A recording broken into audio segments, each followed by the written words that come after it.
看看这些报纸，你不会陌生吧？当然，上面登着你杨金帮大侦探在破凶杀谜案的传奇故事。我相信你不仅会看，还会收藏几份。你明白我的意思吗？不好意思，听得不太明白。那就让我来告诉你，你该知道，全上海的报纸都登了，布鲁斯是谋杀案的罪犯。依据是什么？是你的调查报告。也就是说，是你们把布鲁斯神父变成了谋杀案的罪犯。现在你要突然说案情又有了新的变化，凶手另有其人，我可以相信你，可你能改变这些满天飞扬的大报小报给民众造成的影响吗？尤其是还能重拾民众因为这一丑闻对我们英国人产生的恶劣影响吗？原来你担心这个，放心，我会办一个新闻发布会，在发布会上，我会承担所有责任，会说明案情，而且还会公开道歉，可以了吗？可这件事仅仅有你杨金帮的道歉就够了？还有我们英国领事馆乃至英国政府的信誉。要知道，这些报纸上也登着我国领事馆就这起谋杀案所表明的立场，那就是我们绝不姑息罪犯，并敦促法庭严惩凶手。而现在，我代表了一个有信誉的政府领事馆，怎么能出尔反尔、朝令夕改呢？我不觉得有错必纠会对贵国政府有什么负面影响。我用不着你来跟我说教，你已经让我们陷入了一种极其被动而且十分尴尬的境地。看来我大半夜跑过来向你报告这件事，不是太明智。这样吧，我会把新的证据留给会审公廨，让他们来做最后的裁决。告辞。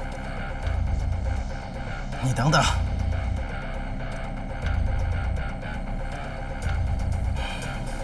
真凶是谁？不知道，我只是找到可以颠覆案情的证据，不是找到凶手。3天后就开庭了，你能保证在3天内找到真凶吗？不能。所以，我是过来跟你商量，叫会审公廨延期审判。审判程序已经启动了，除非你抓到了真正的凶手，否则的话，谁也无法让这个轮子停下来。在我们英格兰有一位智者曾经说过这样一句话，我记忆非常深刻。他是这样说的：明知做不到，就当不知道。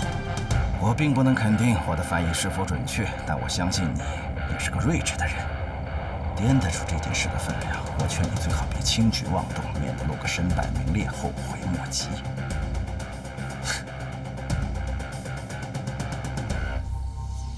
如果你觉得英国人或者是英国政府的面子比一条命还重要，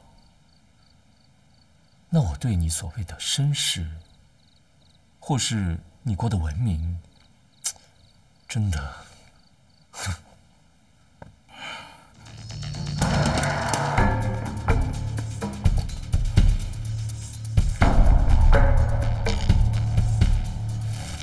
真他妈糟透了！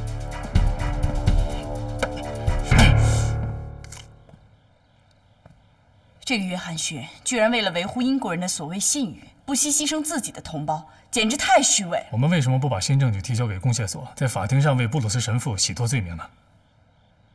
约翰逊有一句话说得对，现在程序的巨轮已经转动起来，我们只是把一个判断交给法庭，是改变不了事实的。现在除了找到凶手之外，没有其他办法。我们可不可以从这样一个思路去想：凶手修改油画，取走胎儿，把圣牌落在案发现场，其实是为了把我们的视线转移到布鲁斯身上。难道凶手真正要谋害的是布鲁斯，并非赵小琴？赵小琴仅仅是他的一个牺牲品？不可能。如果凶手的目标是布鲁斯的话，为什么凶杀案会发生在赵小琴的画室？凶手的目标一定是赵小琴，而布鲁斯只是用来掩盖真相的。可是什么人要谋杀怀有8个月身孕的赵小琴，还有如此残忍地剖开她的肚子，取走腹中的胎儿？可见这个人一定是对赵小琴恨之入骨。恨之入骨的不光是赵小琴，还有她腹中8个月大的胎儿。我同意。我也同意。他说什么了你就同意？他刚说的你不同意啊？吃你的吧！邦哥，你不是学过读心术吗？你想想还有什么被漏掉的细节吗？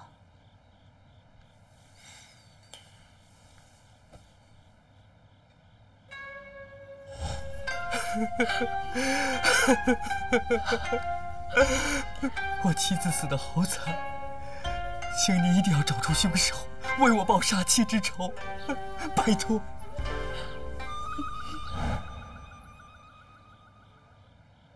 如果唐本峰当时是在演戏的话，那他的演技也太高了吧？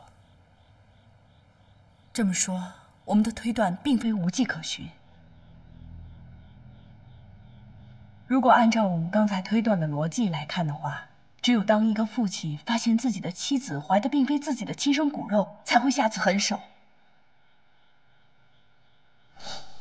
小琴以前在教会学校学过西洋画，我平时工作忙，没时间陪她，她就经常自己去那个木屋里面画画，消磨时光。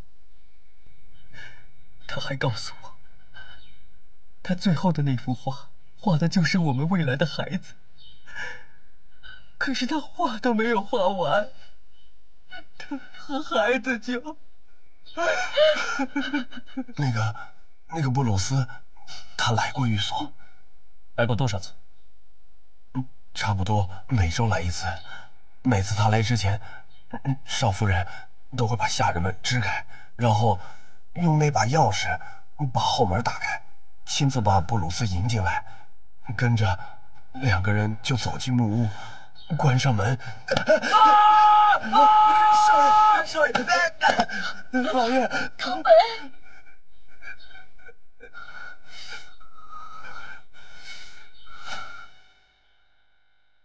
唐本峰说过，从来不会在外面留宿的，但是案发日当晚却喝了很多酒，倒在外面的酒店，这样又给他做了一个不在场的证明。那是不是巧合呢？是不是巧合，就要看他有没有说实话。哪家酒店？我这就过去。松本号酒店。我听明白了，老大，下次这样，我这回给你做助手，好吧？我跟你一起去行不行？不，这一次小宋跟燕儿去，你们先去，我随后就到。哦。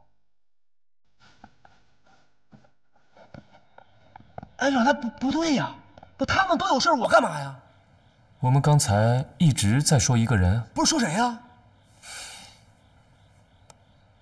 哦，我知道了，不是唐本峰吗？老大，你放心啊，我盯死他，我咬死他，我。你放心啊，我盯死他，我。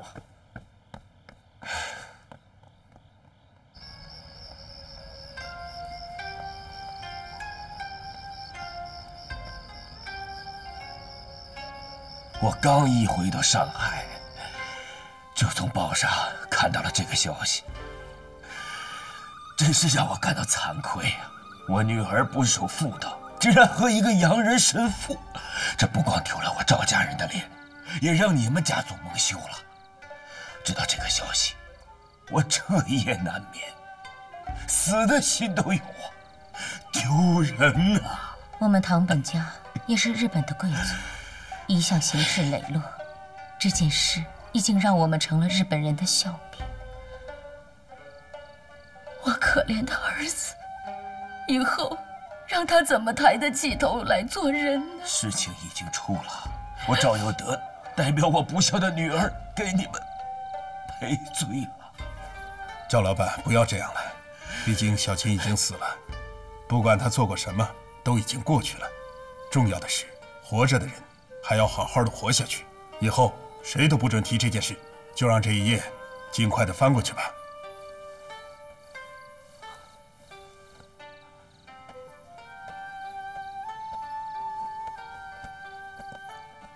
站住！让他去吧。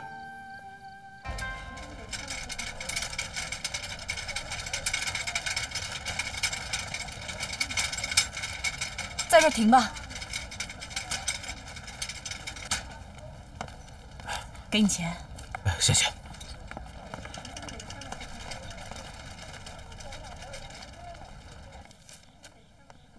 啊，这么晚了，二位是住店还是？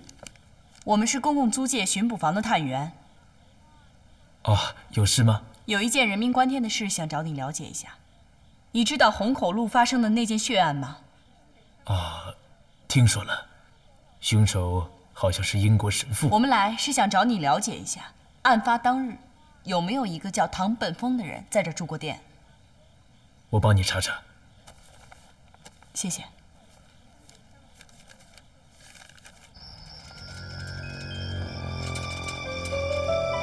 哎，谢谢。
找到了，您看，在这里。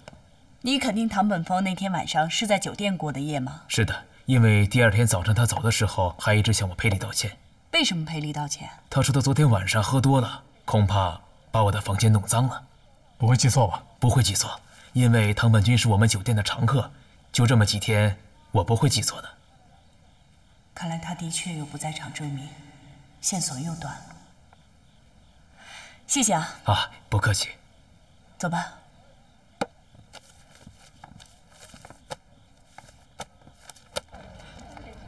邦哥怎么还没来啊？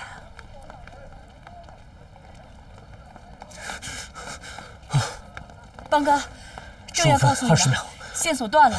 你说什么？案发当晚，唐本峰确实喝多了，在酒店过的夜。另外，有人看见他第二天一早离开了酒店，也就是说，他有完全的不在场证明。第二天早上，有人看见他离开了酒店。那晚上，有看见他离开过吗？不会，酒店老板说他喝醉了。我刚才从寓所到这边，以我刚才的速度，只花了15分20秒。如果真的离开过的话，什么事情都可以发生。我知道了。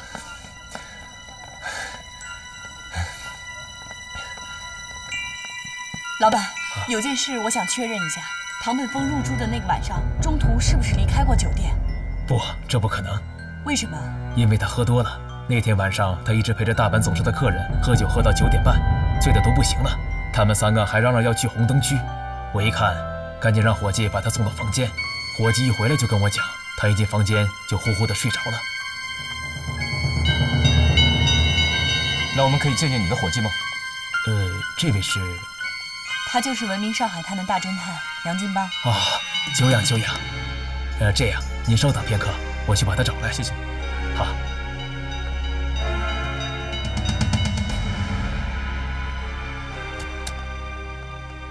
3位请。那天晚上，唐本军就是在这个房间过的夜。你扶他进来的时候，他说话了吗？他大着舌头就说了一句话。说什么？他说：“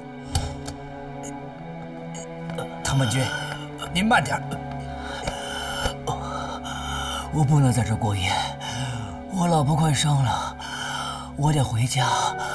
回家。”他一句话还没说完，就呼呼睡着了。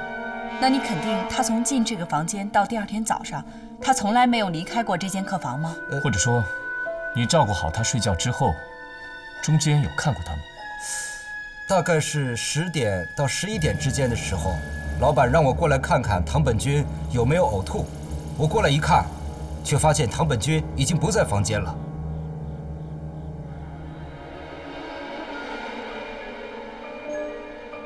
怎么？这有什么不对吗？没有，接着说。我以为唐本军酒醒了，就自己起来回家了。深更半夜的，我也没多想，我就回去睡觉了。我可以到处看看吗？啊，请自便。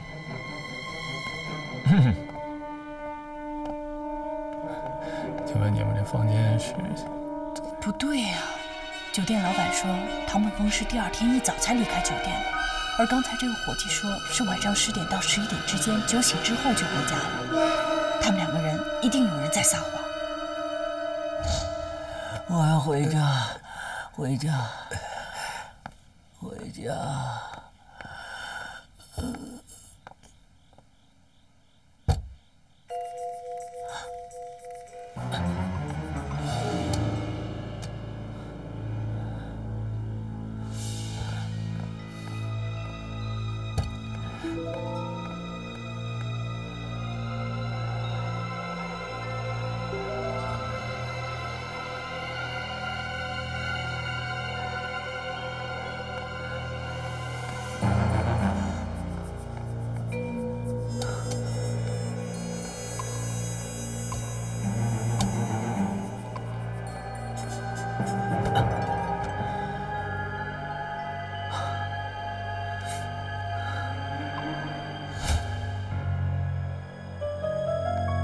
或者说，他们2个人说的都是实话。我明白你的意思了，你是说这个酒店还有一个后门，因为前门24小时都有人把守。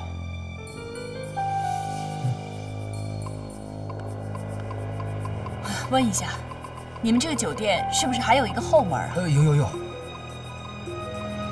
那能带我们去看看吗？哦，好，请跟我来。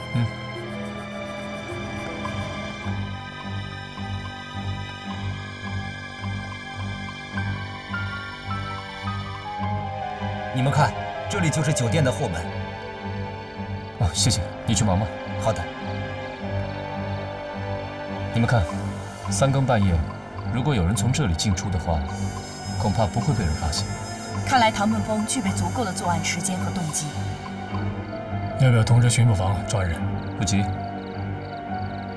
从逻辑上看，他确实具备作案的动机和时间，但是我们没有证据。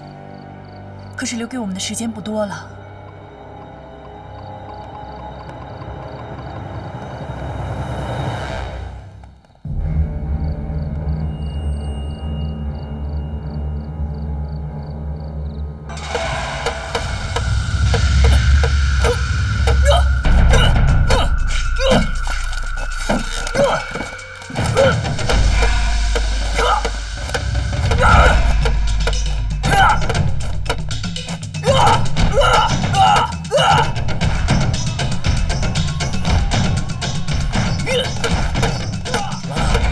半夜3更的，他就一个人在这里又砍又闹，跟神经病一样。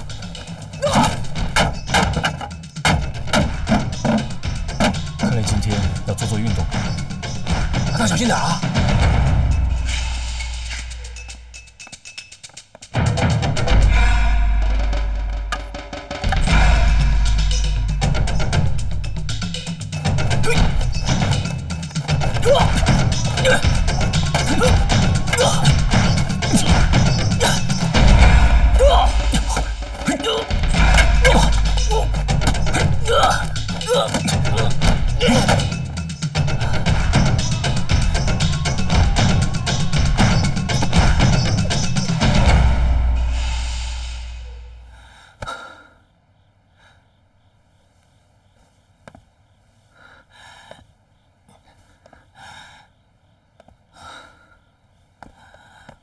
堂本先生，这是在发泄，还是在消除紧张？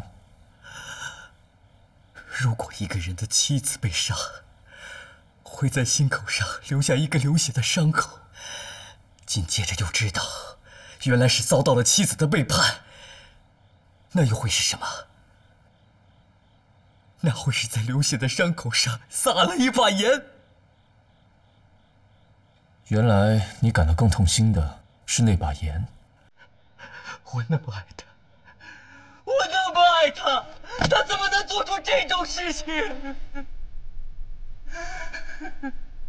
那如果我告诉你，伤口上没有那把盐，你会好一点吗？这话什么意思？我们证实了，你太太跟布鲁斯神父没有私通的痕迹，而且布鲁斯神父不是凶手。可那小男孩的蓝色眼睛，那块三角圣牌，还有你们在教堂里边搜出的那把凶器，又作何解释呢？我只能告诉你，这些都是有人栽赃给布鲁斯神父。不，这是真的吗？明天看报纸你就知道了。那到底是谁杀了我的妻子？这也是我们要寻求的答案。那你今天来干什么？今天告诉我一个没有结果的推测吗？我想知道到底是谁杀了我的妻子。在能找到凶手之前，就不要再来打扰我，不要再来打扰我。今天来是想问你几个问题，除非你告诉我最终的结果，否则我不会回答你任何问题。你必须回答。如果你不回答我，公租界巡捕房会找你麻烦。你想问什么？你说过，案发当晚你在松本晃酒店招待大阪来的客人，你当晚喝醉了就睡在酒店，是这样吗？这有什么问题吗？但有人证实当晚10点到11点你离开过酒店，而且第二天早上你是从酒店回家的。你应该给我一个合理的解释。什么意思？你们在调查我是吗？你们以为是我谋杀了自己的妻子，对吗？我只是排除疑点。你给我听着，被杀的是我的妻子，你们却把我列为嫌疑人。世界上有比这更荒唐的事吗？有吗？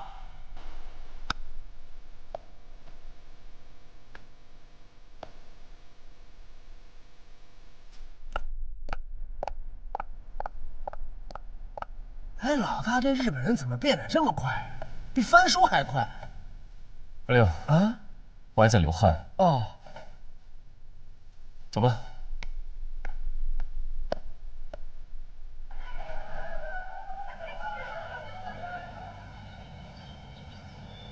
不是你们说这些小日本啊，平时看上去人五人六的，是不是？还像人一样，怎么突然之间跟疯狗似的乱咬啊？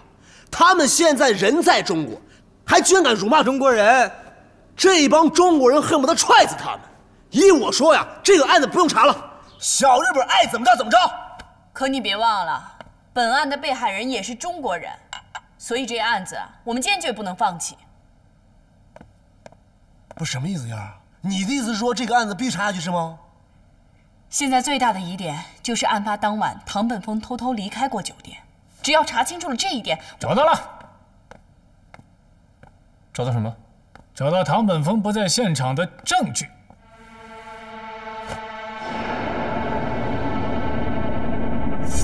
被杀的是我的妻子，你们却把我列为嫌疑人。世界上有比这更荒唐的事吗？有吗？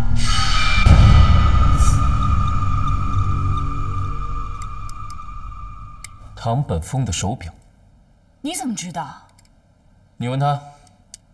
老大说的对，这正是唐本峰的手表。你从哪弄来的？一滴水滴油瓶里，巧了，无巧不成书，巧了。还有这个7个巧啊，7个有驴呀。哎呀，小邹，你这个半个哑巴怎么今天说话比我还琐碎啊？有什么事赶紧说，别磨磨唧唧的。今天早上老大安排我去松本号酒店后门仔细勘察，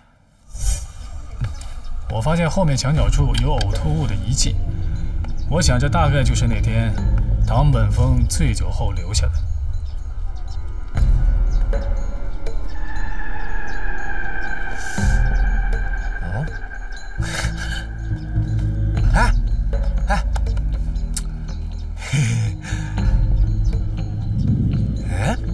东洋话，东洋话，3块钱就归你了。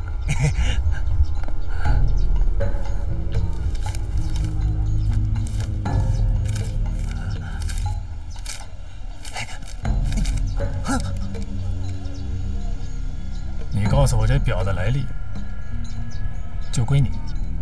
你说话算话。这块手表就是那个乞丐案发当天从唐本峰手上偷的。他怎么偷的？当时他恰巧路过那儿，看到一个人喝得烂醉，扶着墙角哇哇狂吐着，手腕上戴一块看上去十分名贵的手表，于是贼心大发，顺手牵羊，这走了。那他有没有看到那个倒霉的失主又奔出了小巷呢？恰恰相反，这个倒霉的失主应该是原路回了酒店。你怎么知道？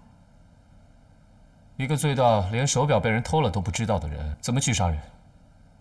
而且，他回酒店也是凭着他的潜意识回去的，所以第二天早上，他从酒店回到家里是合理的。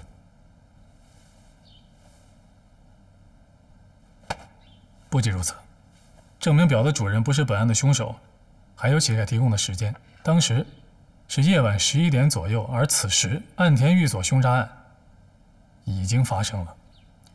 这块手表带给我们的究竟是山穷水尽，还是柳暗花明呢？老大，如果这件事情是真的话，咱们昨晚去那个剑道馆，你问他10点到11点之间，他是否离开过房间，他拒不承认啊。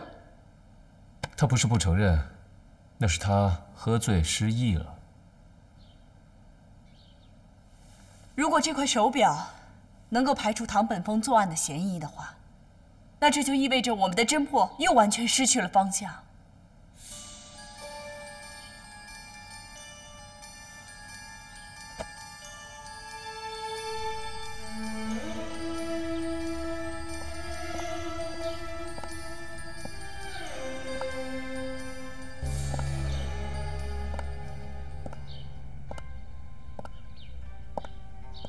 唐本君，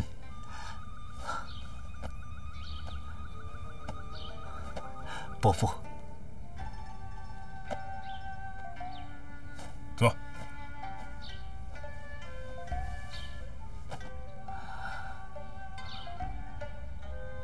唐本君，听说那个侦探昨晚去剑道馆找过你。伯父是怎么知道的？啊，我也是非常担心你，所以就……他都问了你些什么？他居然怀疑是我杀了小琴。怎么会这样？这于理也说不通啊。他的意思是说，因为我看破了小琴和布鲁斯的暧昧关系，就杀了小琴，并嫁祸给布鲁斯。这么说，他已经排除了布鲁斯的作案嫌疑了。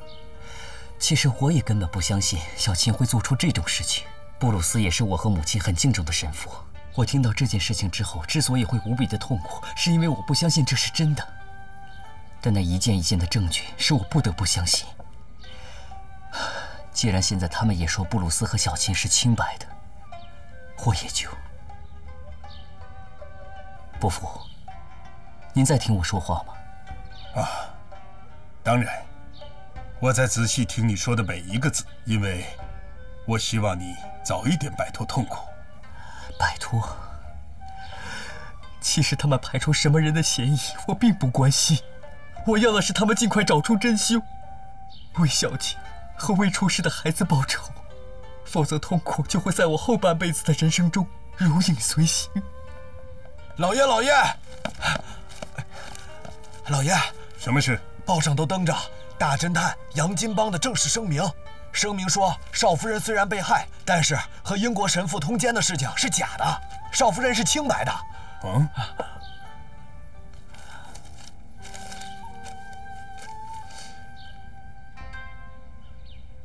可是，他们也并没有查出真正的凶手。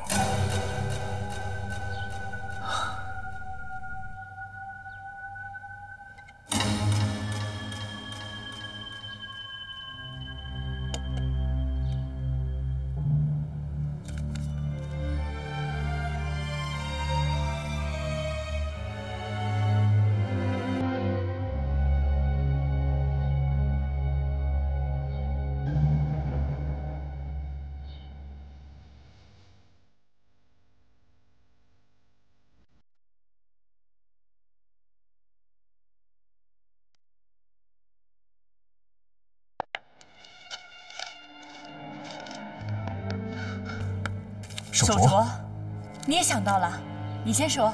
女士优先，你先。好，我说。你看，整个手镯上都沾满了血迹，但是唯独这一节有明显被擦拭过的痕迹。很显然，赵小琴死后，凶手特别查看过这只镯子，这说明凶手跟这只镯子之间应该有着某种特殊的关系。如果能确定这一点的话，不就大大缩小我们的侦查范围了吗？我们甚至可以把嫌疑人锁定在与死者接触最为密切的关系人群中，这样我们的侦查方向不是又多了一个新的起点吗？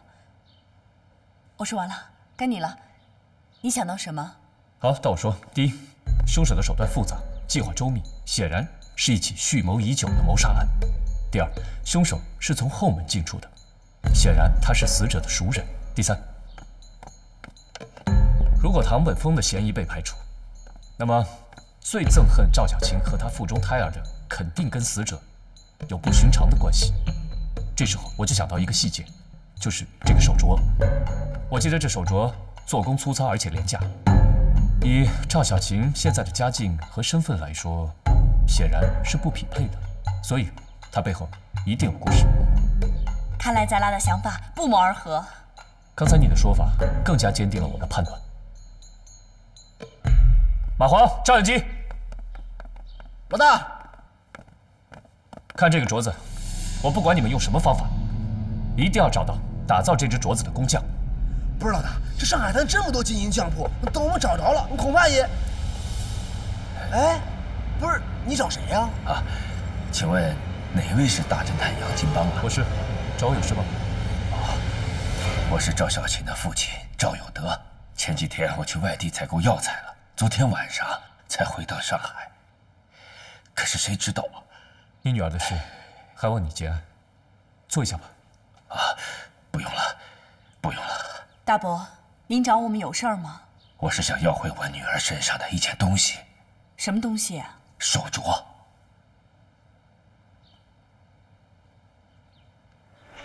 是这只手镯吗？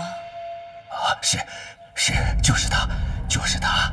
老伯，这只手镯对你来说有什么特别意义吗？我就知道你们会问这问那，不过我只能告诉你们，这不过是我夫人留给我女儿的纪念品而已。我夫人临终前再三交代，等我女儿长大嫁人，怀了身孕以后，让我亲手把这只手镯交给她。几个月前，我听说我女儿身怀有孕，便把这只手镯亲手交给了她，本想能保他们母子平安。可谁知，我今天把这只手镯要回去，就是让他们母女不至于在阴陵有所牵挂。那您夫人当初为什么要郑重其事地立下遗嘱呢？想必这当中一定还有别的原因吧？我只想问问你们，我能不能拿回这只手镯？不好意思，老伯，我知道这只手镯是你的家传之物，但是要等这个案子告破之后，才能物归原主。凶手不是抓住了吗？不是那个洋人神父吗？哎，你没有看报纸啊？我们都公开声明了，那个神捕是被栽赃陷害的，真正的凶手正在缉拿中。我不知道，我不知道。那我先回去了。手镯的事，以后再说吧。请你们务必抓住真凶，为我女儿报仇。大伯，我们还想了解一下这只手镯的情况，你能再跟我们说一说吗？姑娘，这不过是普通的家传事物而已，你们了解它干什么？因为这个手镯跟本案是有直接关系的，所以我们要查明它的来历。我可以问一下你夫人的事情吗？我女儿死得好惨，你们不去抓凶手，反而掀开死人的棺材盖儿，难道你们想让活着的人和死去的人都不得安宁吗？早知如此，就不该来和你们磨牙。哼！滴答滴答滴答滴答滴，这钟在走呢，时间也在走，而我们呢，就像被鬼打墙似的，进退两难呐。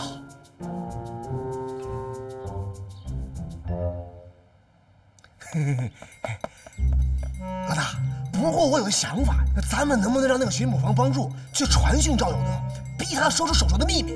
他不说又能怎么样？不说就把他关起来。哼，人就两种，一怕死，二怕砍头。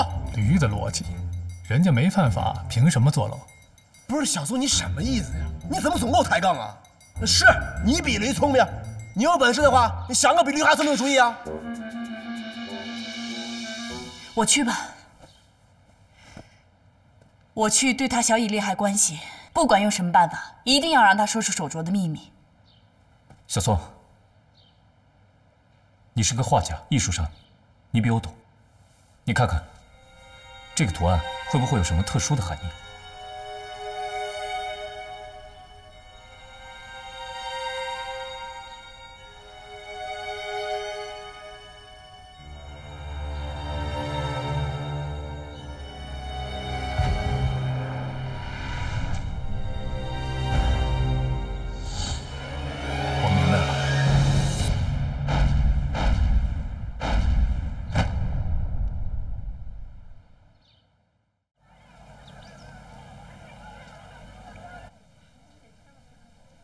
啊，不好意思，请慢慢欣赏，失陪了。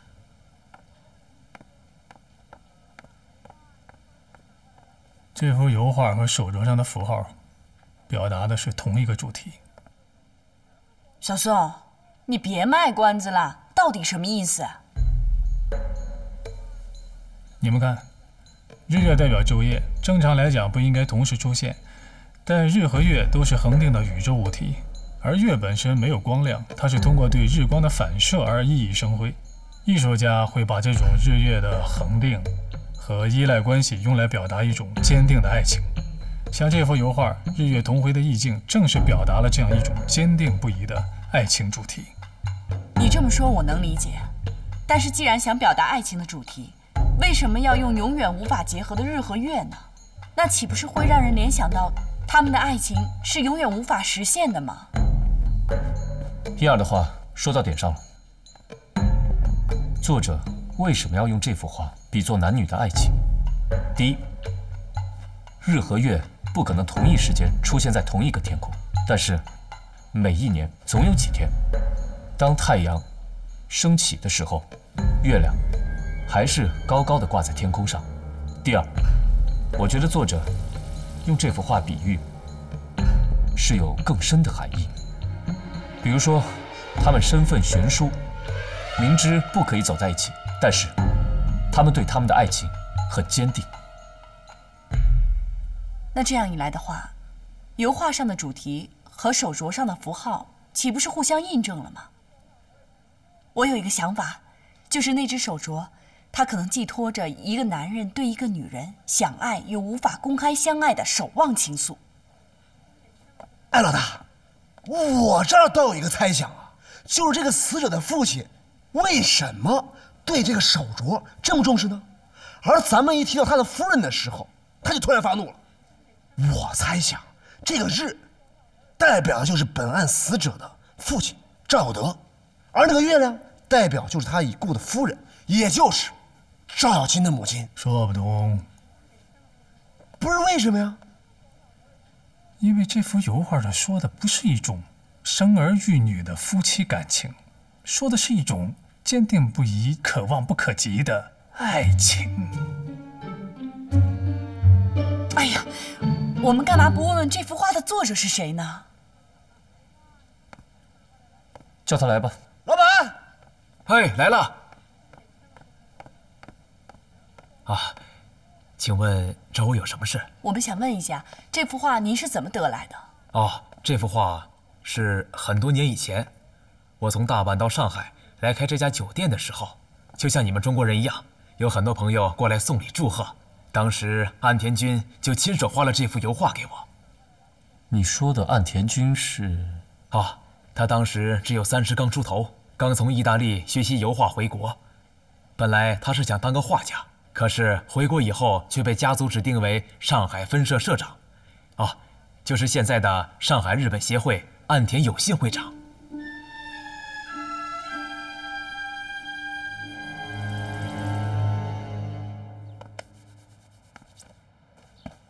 老大，那咱们怎么扯来扯去扯到岸田有信那儿去了呢？咱们可从来都没有怀疑过他呀！老大，要是这样的话，那咱们肯定掉进云里雾里都找不到北了呀！我们之前判断过，凶手是具备2个条件的：第一，就是他跟赵小晴是熟人；二，就是他杀死了赵小晴之后又审视过那只手镯。如果手镯的图案跟那幅画的图案都是同一个含义，是对一个人怀着情感的话，那岸田有信就完全具备这2个条件。我再补充一个条件：凶手能把油画中男孩的眼睛改成连我都看不出来的蓝色瞳孔，说明他是个油画高手。而岸田有信恰恰就曾就读于意大利皇家美术馆的画家。现在我们没有时间了，我们要马上搞清楚岸田有信跟赵小琴母亲的所有关系。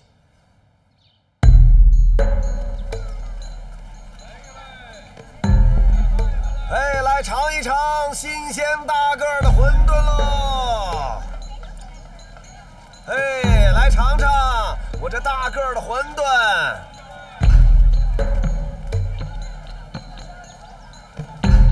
老板，来2碗馄饨。好嘞，请稍等。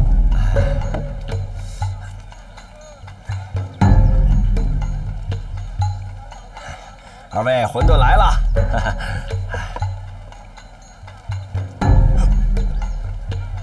是你们？二位慢用，慢用。哎，张伯，您坐下。我们呢吃你的馄饨会付你2个价钱，你放心，就是想请你啊坐下聊聊天。我们老大有几个问题想问问你。我哪有功夫在这儿聊天啊？我得忙生意。行，就一会儿，就耽误您一会儿功夫。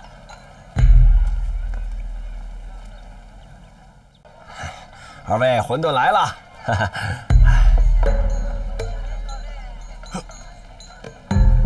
是你们？二位慢用，慢用。哎，张伯，您坐下。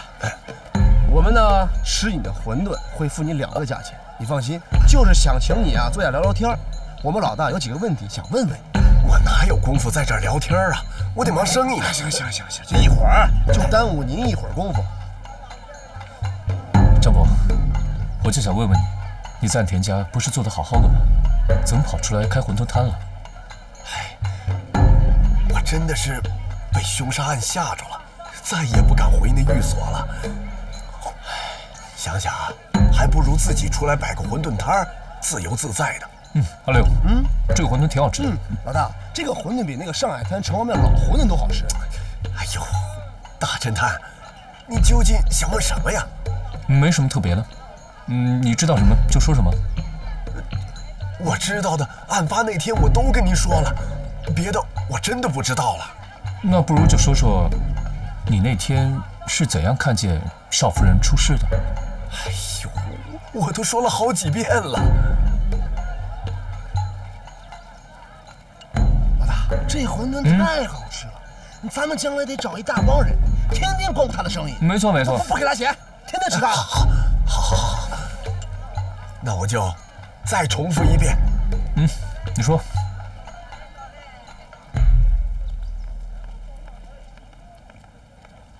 应该就这儿。就这家。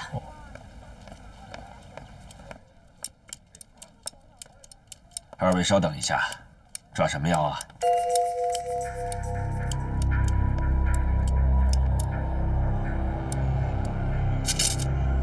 你们果然来了。赵老板，我们又见面了。令媛刚刚被害，尸骨未寒。您作为父亲，可还有心情把算盘珠子拨得这么顺溜？我不知道应该把这理解为是您内心的坚强呢，还是您心里压根就没有这个亲生的？不坚强又能怎么样？假如痛苦和悲伤能让我女儿起死回生的话，我宁愿做一次孟姜女。可是长城哭不倒，死人也哭不活，活着的人还是得活着。难道不是这个道理吗？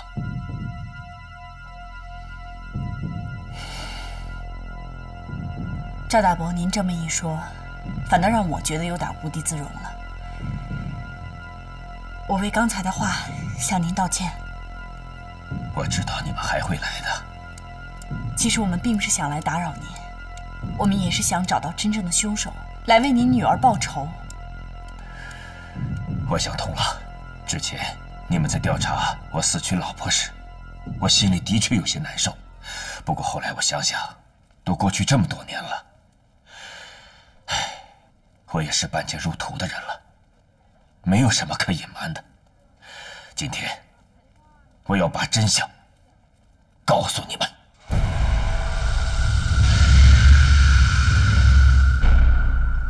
案发那天早上，我发现后门是开着的。我心想，是不是昨晚少夫人忘了关了？我就到后门去，想把那门关上。还没走到后门，忽然耳边传来“噌”的一声，我吓了一跳，这就四处找找，什么也没有啊。我走到画室门口，才发现门上的血迹。等等，你当时听到什么声音？啊？哦，我也不知道那是什么声音，好像是铁器磕碰到什么发出的响声。那你当时为什么没说呢？我以为当时是我耳朵听错了。再说，这和案子也没什么关系，我就忘了说了。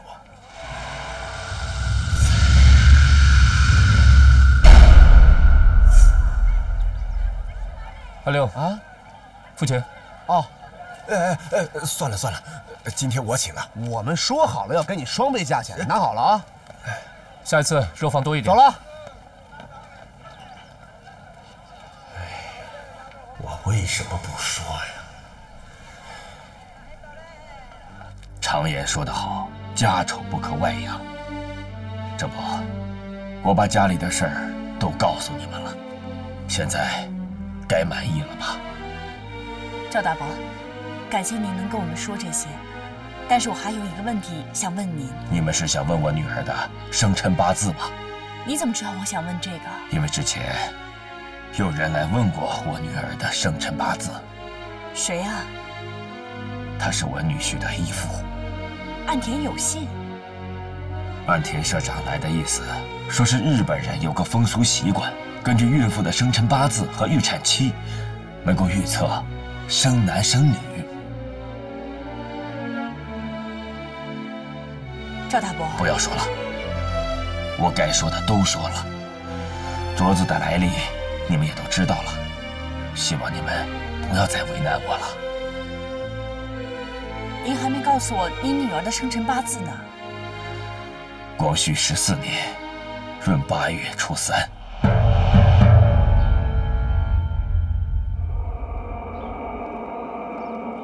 侦探先生，自从小琴出事以后，我们就再没有人走过这里，这里的一切都还保留着原样。非常好。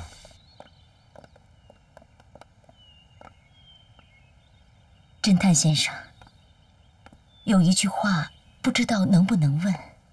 夫人，尽管问。你们真的肯定布鲁斯神父是清白的？夫人为什么这么说呢？我不怀疑你们的判断，这样至少能够证明我的儿媳妇是清白的。要是小琴死了，还让她背上一个不清不白的坏名声，这样对于生者或者是死者都是一件过于残忍的事情。其实我也有一个问题想问你。案发当晚，夫人，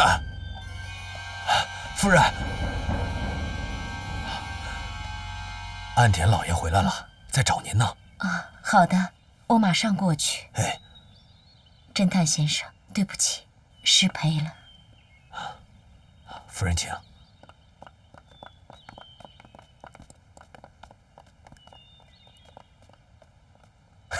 哎，老大，这日本女人挺有意思的啊，还真绕他们男人转。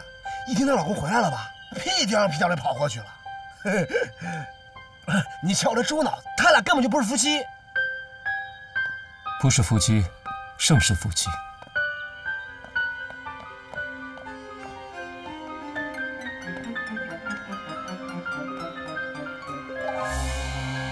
老大，这都说好几遍了，没什么新发现了。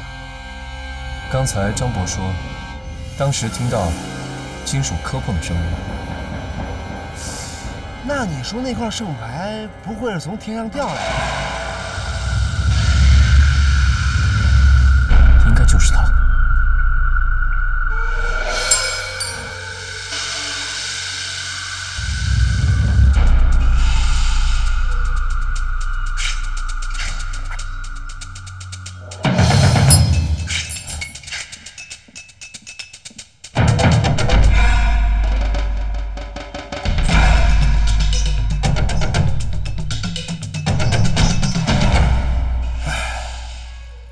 大阪总部的人都回国了。这几天又是小秦的事，又是商会的事，累得我几乎要招架不住了。我最担心的是我们的儿子。住嘴！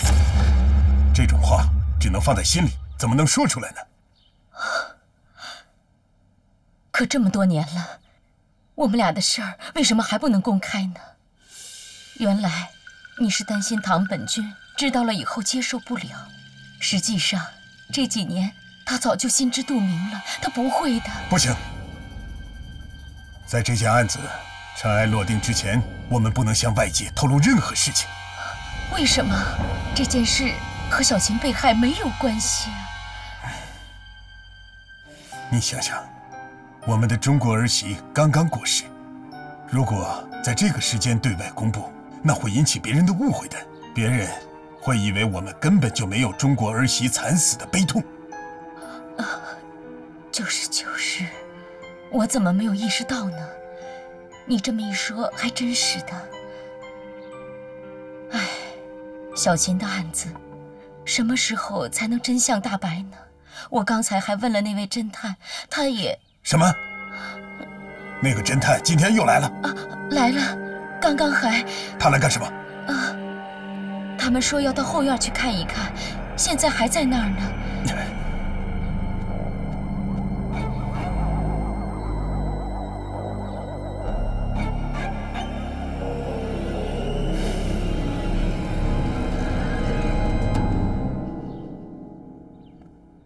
光绪14年闰8月初3。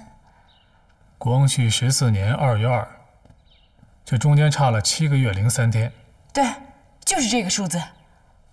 所以说，赵小琴不是赵有德的亲。哎，邦哥，你们回来了。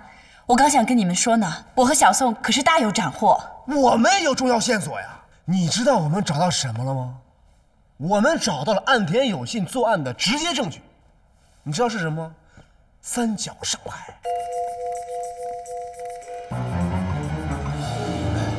张伯，找我有事啊？我原本以为离开了寓所就可以安安心心的，可是有件事我要是不说出来，恐怕永远也不会安心的。来，张伯，您快坐。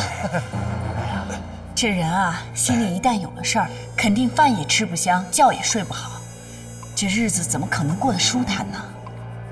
您要是信得过我们的话，就把您心里的事儿说出来。是啊，这些日子我确实是睡不好，也吃不香啊。这件事一定是关于岸田有信的吧？看看，你们都猜到了，我就更没有必要藏着掖着了。其实，我之前跟你说的，也不完全是事实啊。那请你告诉我们吧。少夫人被害那天晚上，寓所确实发生了一些奇怪的事儿。那天我照常锁好了后门，准备回房休息，正好遇上了少夫人。少夫人，这么晚了，你还要出去啊？我睡不着，去画会画。唐本君回来了吗？我忘了告诉夫人了。刚才少东家派人来传过话了，说晚上在酒店里要接待重要客人，晚上可能就不回来了。知道了。少夫人，这么晚了，您就别去画室了，还是早点回房歇息吧。你不用管我，想睡觉了，我自己会回房的。你先歇着吧。少夫人，您现在的身子可金贵了，这大半夜的，万一出了什么差池，叫我如何担当得起呀？要不我陪着您去吧。不用，我去作画，你在旁边，灵感都没有。可是，没什么可是不可是的，在自己家还能出什么事？那，少夫人，您慢点走，早点回来。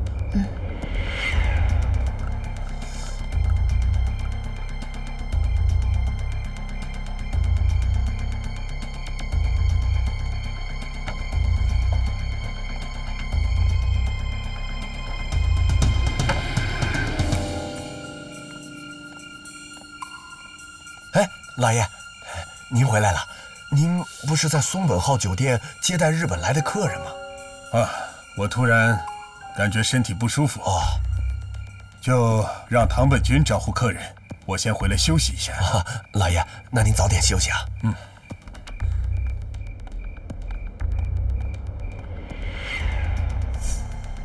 可到了半夜11点的时候，我醒来，正想从窗口看看少夫人是不是回房了，谁知却看到一个黑影正在开后门，然后就从后门出去了。你看清那个黑影是谁了吗？当时天太黑了，我也没看清楚那个黑影是谁。可是我知道，除了我，那就只有少夫人身上还有一把开后门的钥匙。既然那个黑影是打开后门出去的，一定是少夫人给了他钥匙。我也就关上窗子睡觉了。既然半夜有外人从后门进出，你为什么不问是谁呢？我一个下人，怎么敢多问主人的事情？万一看见也只当没看见。你认为那个黑衣人跟你家少夫人私会？我当时就是这么想的。我想那个黑影10有8九就是那个神父。为什么？因为那个神父就是经常从后门进出来教少夫人画画的。这就是让你吃不香睡不安的事情啊？不，让我心不安的是后来发生的那些事儿。什么？到了凌晨1、2点的时候，我起床到院里的厕所去解手。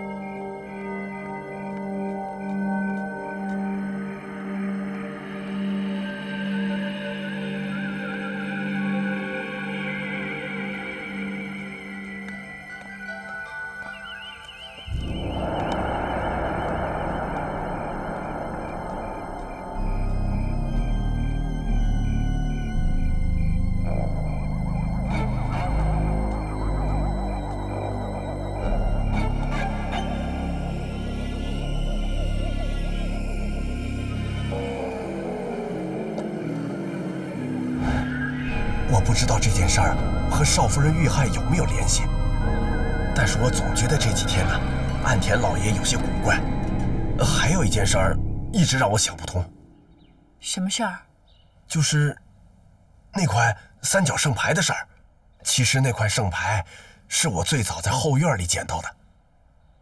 我也知道那是布鲁斯神父失落的，我想还给人家，可是让老爷发现了，他不但从我手上要走了那东西，当时嘴里还骂了一句道貌岸然，不知羞耻。可是我更感到奇怪的是，那东西明明是在老爷手上，不知道怎么就掉在了案发现场。老大，你的判断是正确的。你什么时候离开岸田家的？是案发后的第3天。就是布鲁斯神父被英国领事馆带走那天。那岸田有幸有离开过寓所吗？哎呀，就是这件事儿，我一直在纳闷呢。是什么？我奇怪的是，岸田老爷一直反对堂本夫人信奉天主教，可那天他居然跟堂本夫人一起去了教堂，说是为那遇害的母子去祷告。他不是去做祷告，而是去做一件更重要的事。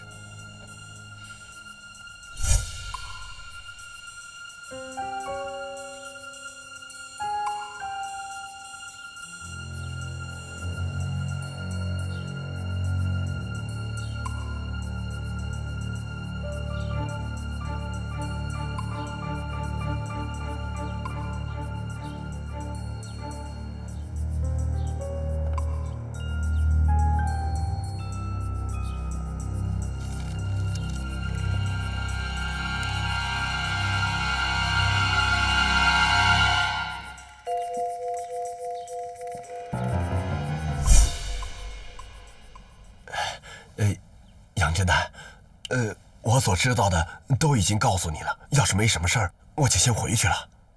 慢走。哎，好，这边请。哎，这边请。哎，好。老大，所有的证据都连接上了，杀害赵小晴的凶手就是那个岸田有信。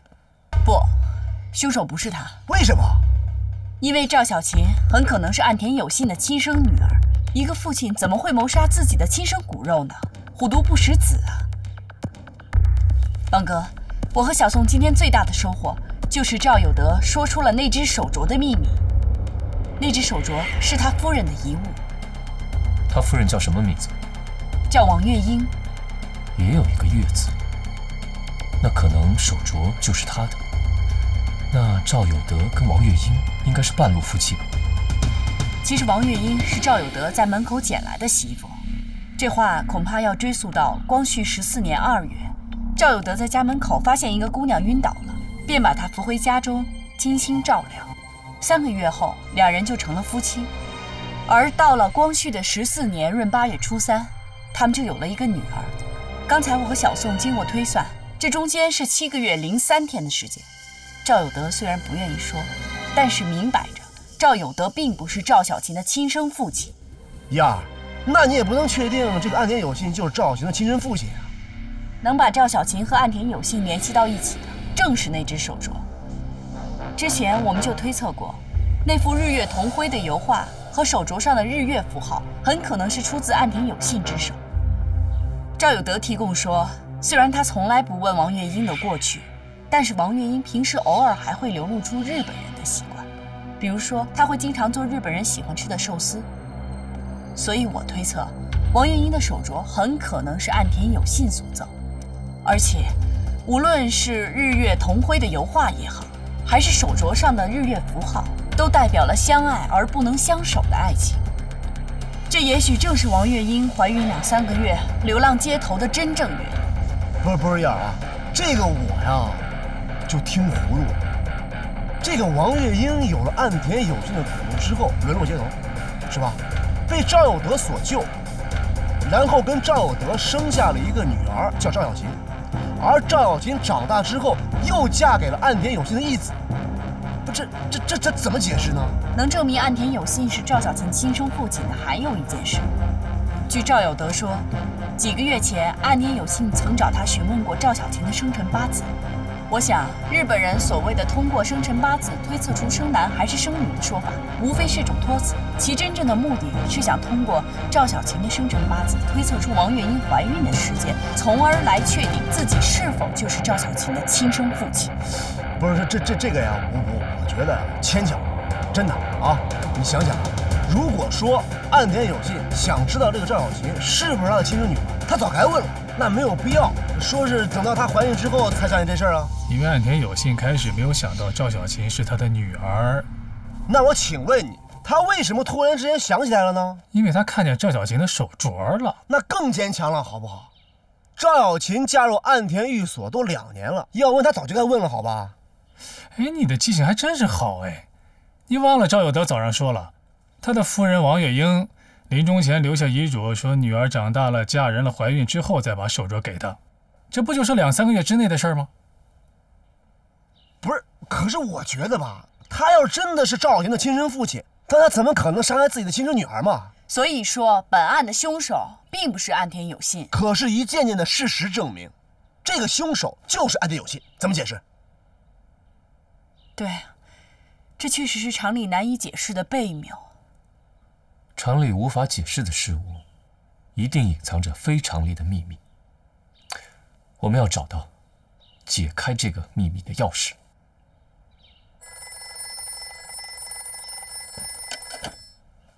喂，杨金邦。郊外发现了胎儿的尸体。好，我马上到，开工。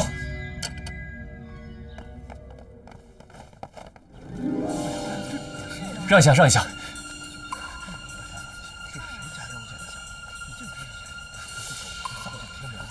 怎么发现的？这一家3口来郊游，他们带的狗闻到了味儿，从泥里刨出来的。这应该就是凶手从死者肚子里掏出来的胎儿。真是泯灭人性，太残忍了。咱们要是不能将凶手绳之以法，还不如摆地摊算了。不用你说，我也会。干活吧。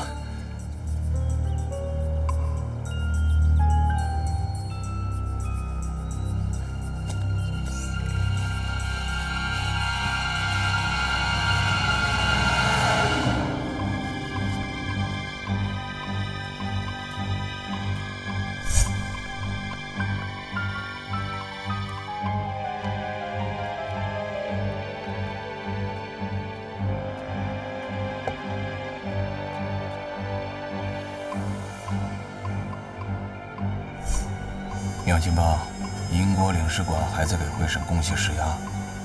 按照他们原来的声明，剩下的时间不多了。怎么样？你还有把握吗？马黄，老大，马黄，啊，去给我办点事。明白。走了啊。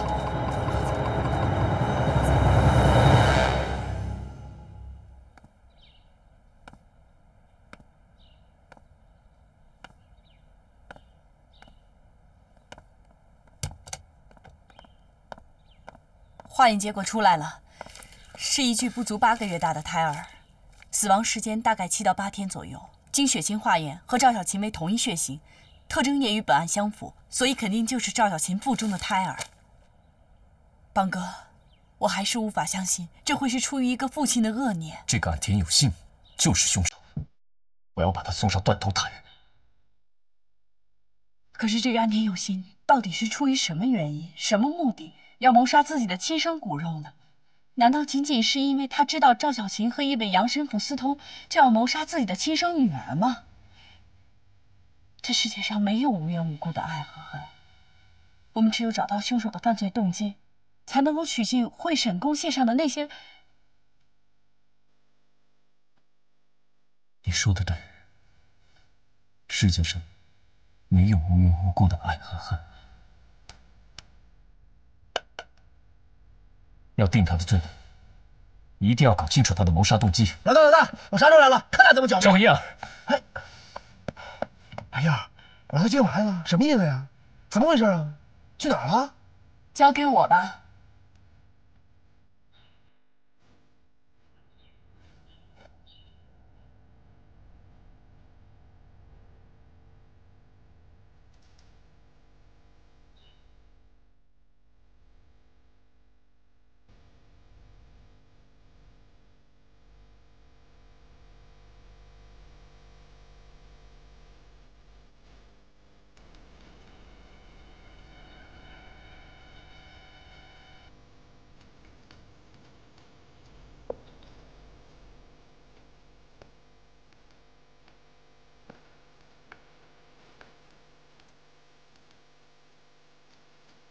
张伯，我就知道你还会来找我的。那你一定知道我来找你是要问什么吧？凡是和案子无关的，我什么都不知道。绝对和案子有关。我要搞清楚唐本峰、岸田有幸跟小笠原香3个人是什么关系，因为他们的关系就是这个案子背后最终的真相。我本来以为这是主人家的隐私，可这段私情在我心里已经隐藏了几10年了。事情本身比你们想象的要复杂得多，我只能告诉你2个字：孽缘。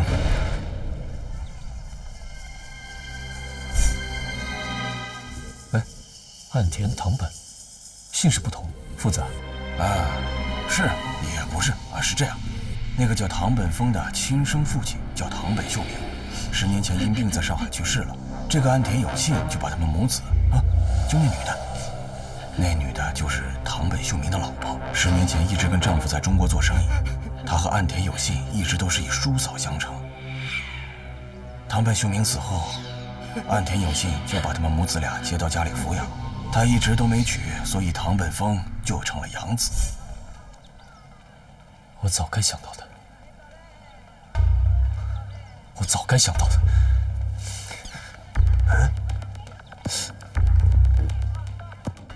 尊敬的法官先生，距本案开庭还有几个小时，领事先生让我来和您最后讨论一下关于布鲁斯的判决。约翰逊先生，关于他的情况，我正好向你通报一下最新进展。等一下，法官先生说的最新进展是否暗示我案情有了新的变化？不是暗示，而是明确地告诉阁下，案情恐怕有变化。法官先生，看来我有必要向阁下重申一下英国领事馆那份公开发表的声明。完全没有必要，因为我清楚我国领事馆那份声明的意图是并不希望改变，也已向民众表明的立场，使我国政府受人以朝令夕改的画饼而陷于尴尬。阁下理解的完全正确，谢谢。可是我并不理解的是，布鲁斯也是英国的公民。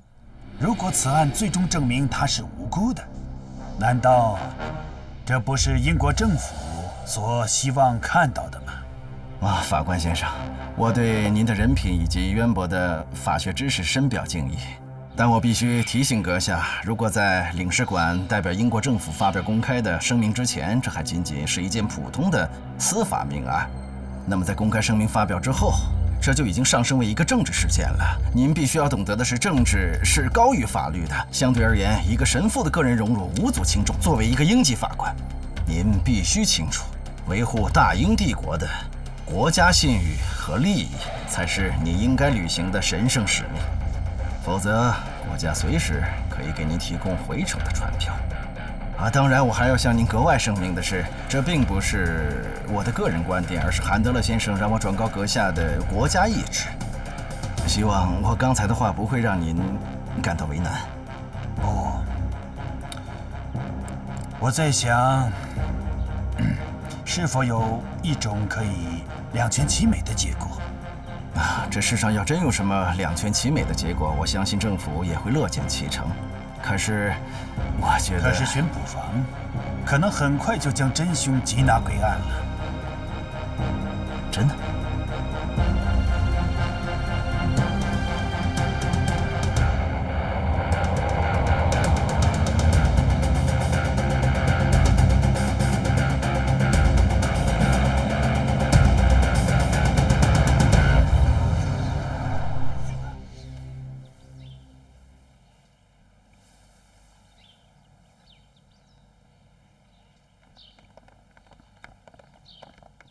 时辰到，起棺。等等，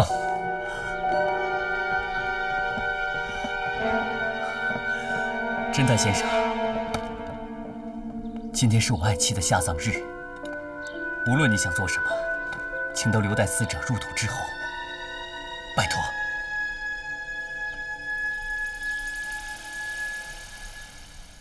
汤本先生，我理解你的心情，但是凶手还没绳之以法。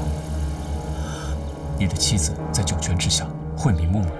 你们找到凶手了？是谁？是谁杀了我的妻子？是谁？告诉我是谁！我要用他的人头来祭奠我的妻子！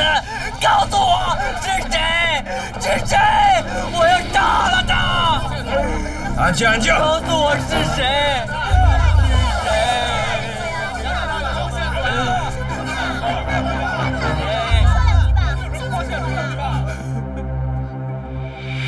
为告慰死者，让我向他报告一下本案的真相。本月20号，赵小晴在这里被杀了。尸检鉴定，她是右颈动脉被刺破，导致大量失血而亡。现场没有任何财物丢失，被盗走的只是赵小晴腹中8个月的胎儿。时间是9点到11点之间。经现场勘查，凶手是从后门进出的，而门是赵小晴打开的，所以我们判断凶手一定是死者的熟人。这时候，布鲁斯神父落入到我们的视线当中。据你们寓所的人说，布鲁斯神父经常到这里来教话，而进出的门也是这个后门。而赵小晴因此还配置了一把后门的钥匙，这样就给我们一个男女授受不亲的印象。随后，我们很快获得3件证物。第一，布鲁斯神父的圣牌落在了案发现场附近。第二，就是这把经检验确认为本案凶器的匕首，是我们从教堂的一架钢琴里搜到的。第三就是赵小琴亲手画的画。赵小琴画的黄皮肤的男孩，却拥有一双蓝色的眼睛。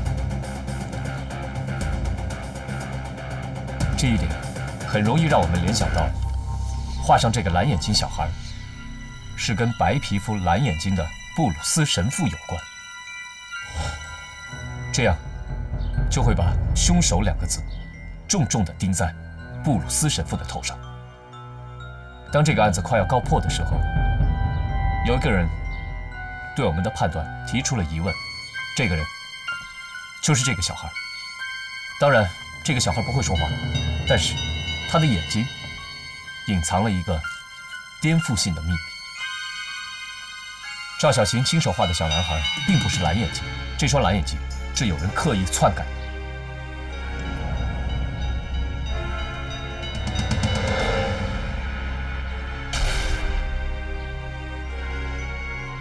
为的就是给布鲁斯神父加上一条杀人动机，可以达到杀人栽赃的目的。还有那块把我们视线引向布鲁斯神父的三角圣牌，我可以肯定地说，这是凶手故意留下来，使我们更快锁定布鲁斯神父的诱物。但这个凶手留下了破绽。如果圣牌是凶手逃离的时候掉下来的，那他掉落的地方应该是在他逃离的路线，为什么会掉在那么远的草丛里呢？这两个疑点足以证明布鲁斯神父是清白的。还有，他给我们透露着凶手寓意栽赃的图谋。刚才我所说的那幅画，小孩的黑眼睛被改成蓝眼睛，连我这个画家出身的助手都看不出来。显然，这个人是擅长油画的。还有那块误导我们的圣牌落在一个不应该落在的地方，经过现场勘查，是凶手把圣牌投掷到现场的，但显然出现了偏差。这块圣牌在那根灯杆上留下了一个磕碰过的痕迹，所以才掉进了那块草丛里。而我们推测过，这块圣牌是凶手在一个20米左右居高临下的地方投掷出去的。还有凶器，我们是在教堂找到的。正因为这两件证物暴露了本案的栽赃情节，所以我们不得不做出同样的判断，就是这个凶手在案发之后带着这把刀去过教堂。这些疑点给凶手定下了3个条件：第一，他擅长油画；第二，案发日他必须进入到离现场20米左右的楼上；第三，他在案发之后去过教堂。而具备这些条件的只有一个人，岸田先生。杨大侦探，杨侦探，你说的有什么证据吗？有证据吗？安静，安静。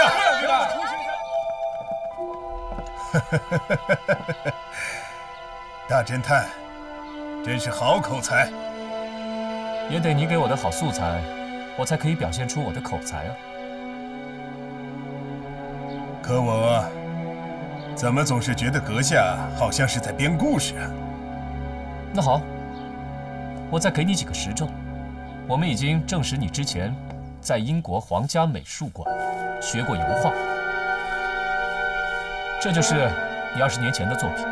第二，你2楼的卧室就是你投掷的地点。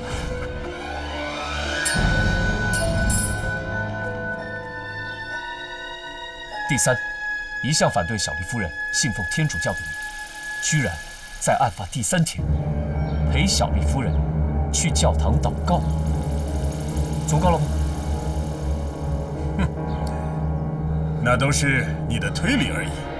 那好，我再给你一个提示，写。案发日当天，你借口不舒服回家休息，但你半夜3更的去了一趟荒郊野外。你去干什么？我来告诉你。你去做了一件丧尽天良的事，你去埋了赵小琴腹中8个月的胎儿，你的罪证就被一条狗刨出来了。你胡说！我胡说啊？你看看这双鞋，他能胡说吗？这双鞋沾满了泥土，经我们检验，这个泥土跟跟埋葬胎儿那个地方的泥土是完全一致的。还有你的管家，他亲眼看见你脱下过这双鞋，你还想狡辩吗？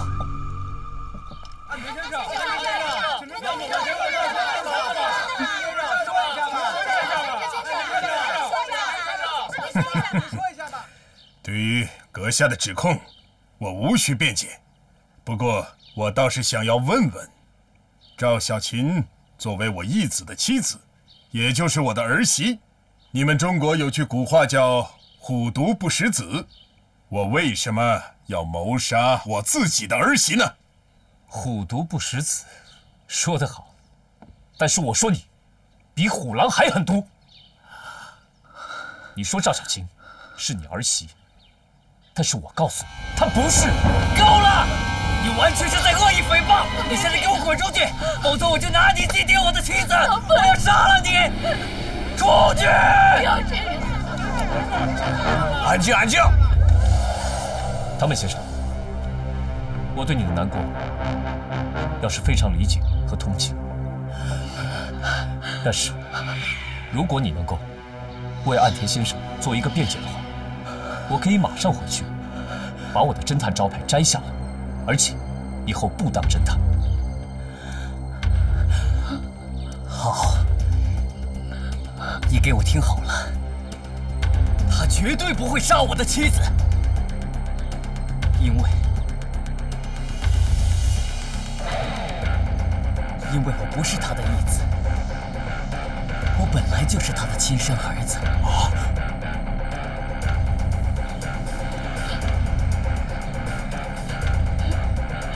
母亲，其实我早就知道了这个秘密。我之所以没说，是希望有朝一日他来主动认我。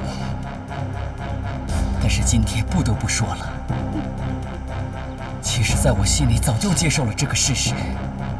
这并不是一件很耻辱的事情，相反，我为有这样一位伟大的父亲而感到荣耀。但是今天父亲正在遭受别人的诽谤，这是我绝对不能容忍的事情。所以你们今天就当众承认了吧，我要用事实让这个所谓的侦探无地自容。你给我听好了，我今天代表我的亲生父亲和母亲正式宣布，我们是骨肉亲人。小琴是我的妻子，我父母的儿媳。小琴怀的也是岸田家族的血脉，所以她不可能是凶手。